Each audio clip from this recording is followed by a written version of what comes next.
ونصلي على رسوله الكريم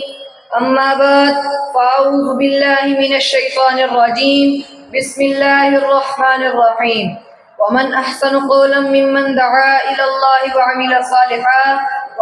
صالحا وقال إنني من المسلمين صدق الله العظيم وقال النبي صلى الله عليه وسلم بلغوا عني ولو آية أو كما قال عليه الصلاة والسلام۔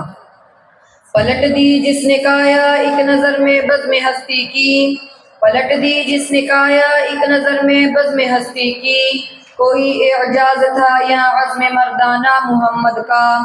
عرب کا ذرہ ذرہ آج تک سرشار وحدت ہے، عرب کا ذرہ ذرہ آج تک سرشار وحدت ہے، کبھی گردش میں آیا تھا وہ پیمانہ محمد کا۔ محترم مکرم معزز اساتذہ کرام اور میرے نہایت قابل احترام دین کے عظیم سپاہیوں اور پیارے دینی بھائیوں، السلام علیکم ورحمۃ اللہ وبرکاتہ۔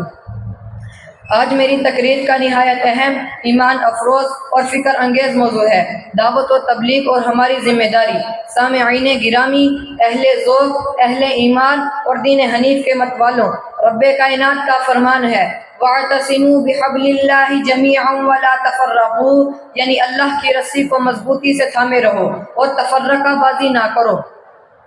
مفسرین اس آیت کے ذیل میں لکھتے ہیں کہ اللہ تعالیٰ نے اس آیت میں عبارت النفس کے طور پر مسلمانوں کو ایک جماعت بنانے کا حکم دیا ہے، اور اسی آیت میں رب ذوالجلال نے اس جماعت کا منشور بھی متعین کر دیا ہے، وہ ہے حبل اللہ یعنی قرآن مجید۔ اب رہی بات کہ اس جماعت کا کام کیا ہوگا، خود رب کائنات نے اس کا اعلان کر دیا ہے کنتم خیر امت اخرجت للناس تأمرون بالمعروف وتنہون عن المنکر وتؤمنون باللہ،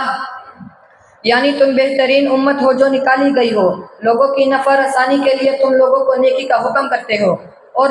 لوگوں کی نفع رسانی کے لیے تم لوگوں کو نیکی کا حکم کرتے ہو اور برائی سے روکتے ہو، اور خود بھی ایمان کی صفات کے ساتھ متصف رہتے ہو۔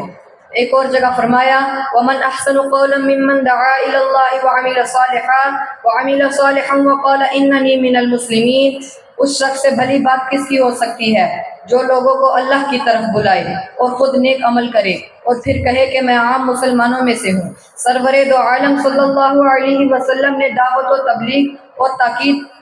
کی اہمیت بیان کرتے ہوئے فرمایا مَن رَأَىٰ مِنکُم مُنکَرًا فَلْيُغَيِّرْهُ بِيَدِهِ فَإِن لَّمْ يَسْتَطِعْ فَبِقَلْبِهِ وَذَلِكَ أَضْعَفُ الْإِيمَانِ، تم میں سے جو بھی خلاف شرع کام کرتے ہوئے دیکھے تو اسے چاہیے کہ اس کو ہاتھ سے روکے، اگر اس کی طاقت نہ ہو تو زبان سے روکے، اگر اس کی طاقت بھی نہ ہو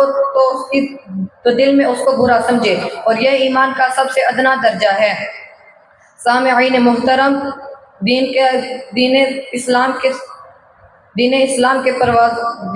کے پروازوں